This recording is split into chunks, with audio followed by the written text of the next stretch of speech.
So, today I'm going to talk about overdiagnosis, right wing narratives, anti psychiatry, and alternatives to autism. I'm going to outline two different approaches to overdiagnosis. There's one approach which basically says people shouldn't get psychiatric diagnoses, or alternatively, too many people are getting psychiatric diagnoses, which can be driven by either a right wing approach or an anti psychiatry approach. I'm then going to outline an alternative way of understanding overdiagnosis, which relates not to the number of diagnoses which are being given, but more to which diagnoses are being given. And I want to show that this approach doesn't rely upon a right wing narrative or an anti psychiatry approach. All of this is pretty relevant because the UK government recently launched a review into mental health, ADHD, and autism services. So it's an independent review launched by the government to basically look at demand for mental health, ADHD, and autism services and what is driving it. Now, this isn't directly talking about overdiagnosis, but it's easy to see why someone might think this relates to overdiagnosis, and indeed the conclusions may indeed inform our discussions about overdiagnosis. Because it looks like one thing they're considering is why are so many people looking for a diagnosis of ADHD and autism? Now, we don't know what exact evidence it's going to come up with or what will then happen with that evidence, but it certainly seems likely that concerns over overdiagnosis might be driving this sort of review, and the report may or may not claim that overdiagnosis is or is not happening, so it's likely to at least influence this discussion. Now, I think there's two significant ways in which debates about overdiagnosis occur. The framing of the debate often takes two particular forms. I think the most common one is sort of a right wing versus left wing approach.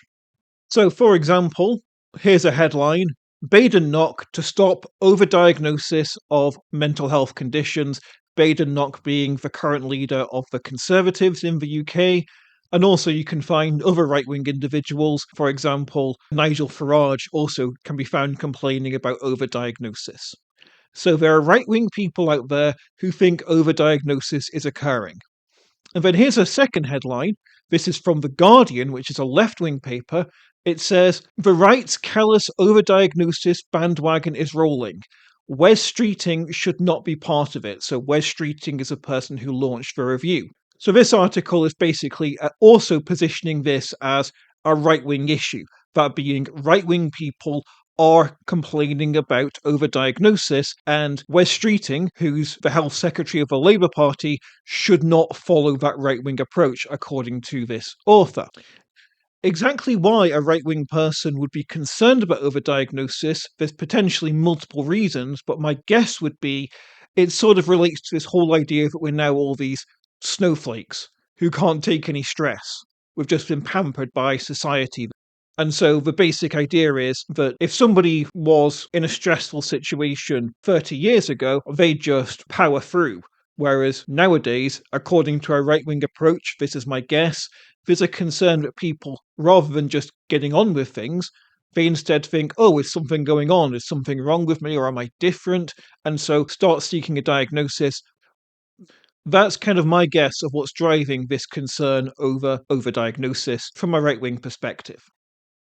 It's worth noting that concerns about overdiagnosis is not something that's solely restricted to right wing individuals. So I'm mentioning two individuals here, Lucy Johnstone and Joanna Moncrief. Worth noting, it's been some years since I read these, but from what I can remember, they are broadly skeptical about diagnoses like autism and ADHD. And from what I can remember, they think that diagnoses should be given much less, or indeed potentially not at all, at least DSM style diagnoses. Rather, they focus more upon the person.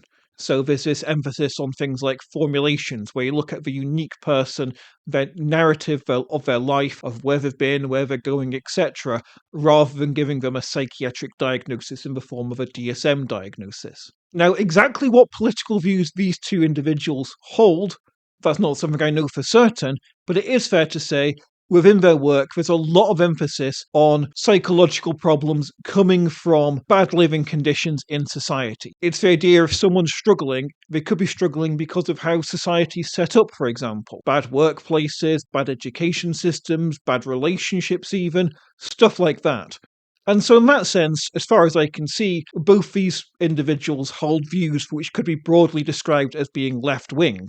They just strongly think that psychiatric diagnoses are not a way of accomplishing left wing goals.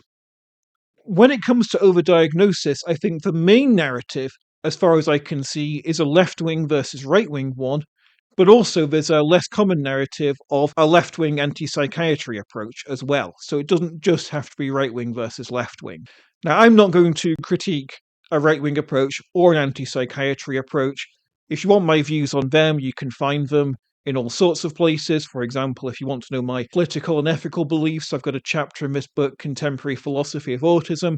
Suffice to say, I'm a left-wing individual. As for when it comes to are psychiatric diagnoses any good, well, I'm literally the guy who wrote the book called In Defense of Psychiatric Diagnoses. Admittedly, in that book, I was trying to defend their scientific status. I had relatively little to say about how they're actually being used clinically, as it were, but ultimately my position is DSM diagnoses can be useful, and so are the stuff which person-centered people talk about, like formulations. Both of them should be employed. So I'm not going to give a detailed analysis of where I think the stuff I've been talking about goes wrong, but suffice to say I don't agree with it. So what I've been trying to do is point out that there's one debate here about overdiagnosis which relates to the number of people who receive a diagnosis. The basic claim is that way too many people are receiving DSM-style diagnoses. You might think that some people should get them, but lots of people who do get them shouldn't, or maybe you think that no one should get them. On this sort of idea, thinking in terms of psychiatric diagnoses is not seen as helpful for many people who actually receive them. And as mentioned, this can be associated with a right-wing position or an anti-psychiatry position, including anti-psychiatry positions which I think could be described as left-wing. And that seems to me to be what the debate mainly focuses upon. But there is another way to understand this debate, and this relates to not the number of people who receive a diagnosis, but are people getting the correct diagnosis. So on this second approach to the debate, which as far as I can tell is a lot less commonly discussed, the claim is not that psychiatric diagnoses aren't helpful. It's also not claiming that psychiatric diagnoses are being given too often. So it's not denying that lots of people currently benefit from receiving a diagnosis. Rather, what it's focusing upon is, are they getting the correct diagnosis? Are they being misdiagnosed with one thing when they should get something else? And as far as I can tell, this concern about getting the correct diagnosis, this understanding of why overdiagnosis might be a problem, is not usually associated with a right-wing position or an anti-psychiatry position. So what I'm trying to suggest here is, if you're not right-wing and you're not anti-psychiatry, there still could be a way in which overdiagnosis could be a concern. Why might we think this second approach to overdiagnosis could be occurring? Well, there was a recent blog post by Awis Aftab, who discusses these sorts of issues. For context, Awis Aftab is a psychiatrist, but they're also interested in philosophy of psychiatry. They also write philosophy of psychiatry articles. And they basically point out that autism overlaps with a lot of other diagnoses. It has some similarities to a lot of other diagnoses. It's worth noting that I myself have made quite a similar argument to what's in that article, but firstly, I was talking about self-diagnosis as opposed to getting a diagnosis from a medical professional, and secondly, I was only looking at two particular diagnoses, whereas Aftab looks at a much broader range of diagnoses. So as Aftab writes, quote, "It is common for me to meet individuals who think they have autism, and I, Aftab, find myself thinking schizoid, obsessive-compulsive, cluster B, social anxiety, generalized anxiety, trauma, socially awkward." So when Aftab sees someone who thinks they're autistic, they don't suddenly say, "Oh, you don't deserve any diagnosis whatsoever."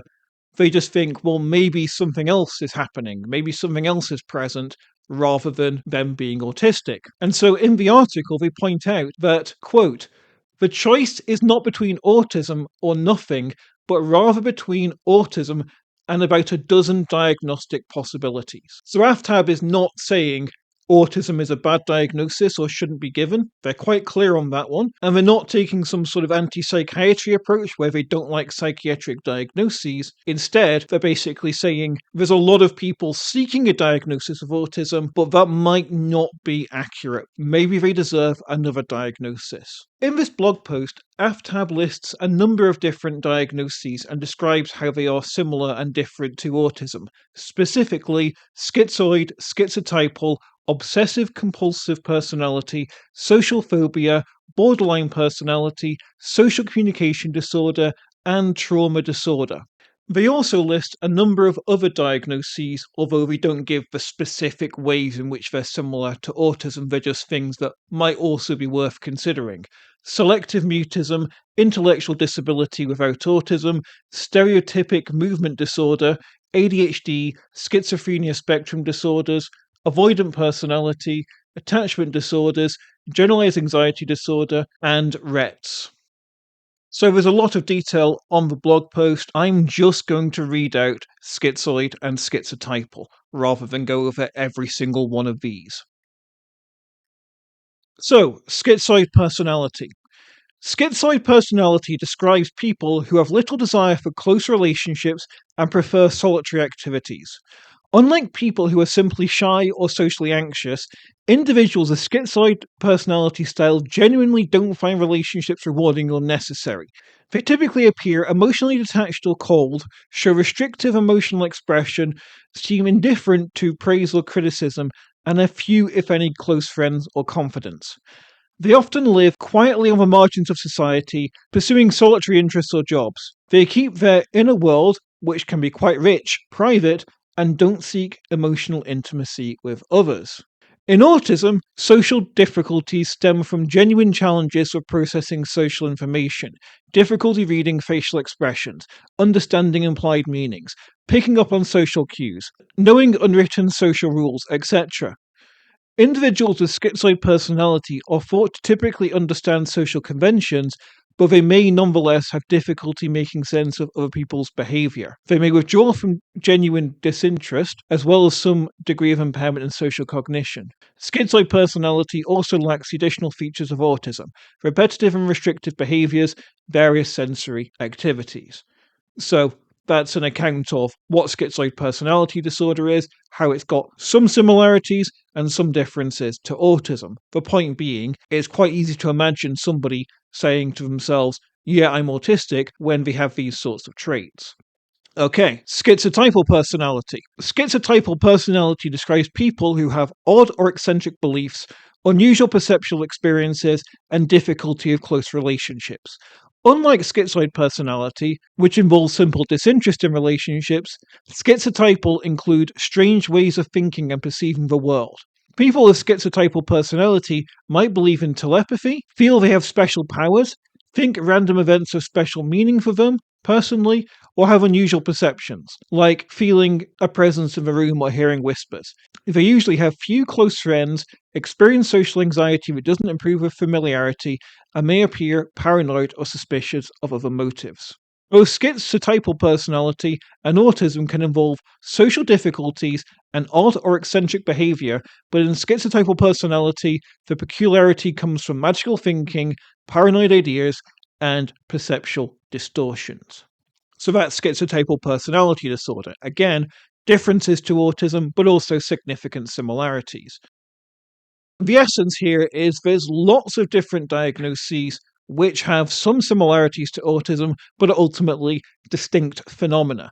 What's a possibility here is that someone just takes traits of a different diagnosis and thinks they're autistic. Why? Because autism is radically more well known than lots of other different types of diagnoses. The average person has heard of autism. How many people have heard of schizoid or schizotypal personality disorder? Or if they've heard of them, to what degree do they actually know much about them? Similarly, if you want to go online and find communities about autism and social media activism about autism, things like that, you can find a lot of it. I could find nowhere near as much about schizoid and schizotypal personality disorder. Just a fraction. So this type of concern about overdiagnosis doesn't relate to the value of diagnoses or deny that people should get diagnoses. Rather, it's a concern that lots of people are seeking a diagnosis of autism when lots of alternative diagnoses might fit them much better. So what consequences follow if this is actually happening? Firstly, it reduces the opportunity for self understanding. So there's lots of evidence that people generally report an increase in self understanding when they get a diagnosis. And that makes complete sense because they may have spent their entire life not understanding themselves, and now they have a new way to understand themselves that really helps make sense. Because for the first time, they can understand why they think in particular ways, why they feel in particular ways, perceive in particular ways, act in particular ways. If somebody gets the wrong diagnosis, so let's say they get a diagnosis of autism when they're in fact schizoid, then it seems plausible to me that they're not going to get as much self understanding as if they got the correct diagnosis. I'm not saying they get no self understanding, and I'm not saying their self understanding would actually be worse compared to getting no diagnosis whatsoever. I'm just saying they're probably not going to get as much understanding from not getting the correct diagnosis. Because when they think about themselves using a framing of autism, which has a degree of accuracy to them, but they could think of themselves using an alternative diagnosis, which might have more accuracy. There'll be more nuance in how they self perceive, to whatever degree they're influenced by their diagnosis when they self understand. Secondly, it distorts our picture of diagnoses. So just imagine that, say, 95% of people who get a diagnosis of autism actually are autistic. And then over time, overdiagnosis in this sense occurs, and it turns out that only 94, 93, or 90% of people who get a diagnosis of autism actually are autistic. That effectively dilutes our understanding of the diagnosis. Our image of what autism is becomes watered down through people who are not autistic getting the diagnosis. So that, as far as I can see, reduces our understanding of what autism is. It makes it worse. It also, potentially in a sense, impacts other diagnoses because it now means there's less demarcation between them. So scientifically, there might be quite a strong demarcation between, say, autism and schizoid. For all the ways in which they overlap, there are clear ways in which they are different. But if somebody who should get a diagnosis of schizoid personality disorder instead gets a diagnosis of autism, you've now got somebody who is understanding themselves as being autistic who actually has lots of traits of schizoid personality disorder, and so the two diagnoses stop being so distinct. The third and fourth concerns are things which I spoke about at length in my article, Self-Diagnosis in Psychiatry and the Distribution of Social Resources. The basic idea is that misdiagnosis strengthens some diagnoses and weakens others. So if you've got somebody who is, say, schizoid personality disorder and they get diagnosed as being autistic, we now have another person who can do things like activism in relation to autism and raise awareness in relation to autism. So someone who can argue for political change in relation to autism, social change, reasonable accommodations, produce cultural artifacts, they can take part in scientific experiments or comment upon the science of autism in the capacity of somebody who is considered to be autistic.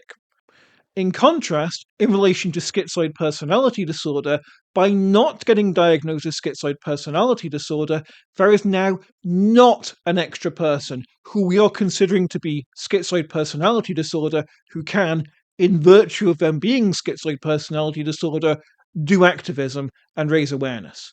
There's one less person who can argue for political and social changes in relation to helping people with schizoid personality disorder based upon them having lived experience of schizoid personality disorder, produce cultural artifacts relating to schizoid personality disorder, form a community. There's no longer another person who can do that. The ability of people who can say they're autistic doing things like advocacy and awareness raising in relation to autism increases.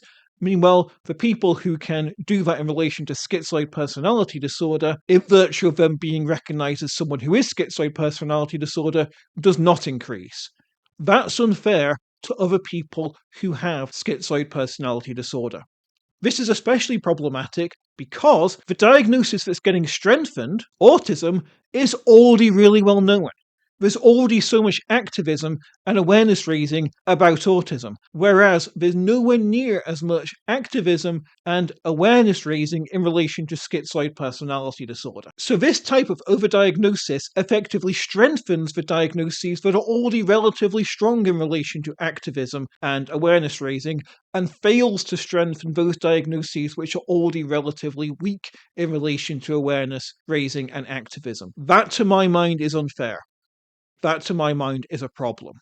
So, what solutions are there in relation to this? Firstly, obviously, if we could just increase awareness about a wider range of diagnoses, that would be useful. That's pretty obvious. But I think potentially people who are autistic can play a role here.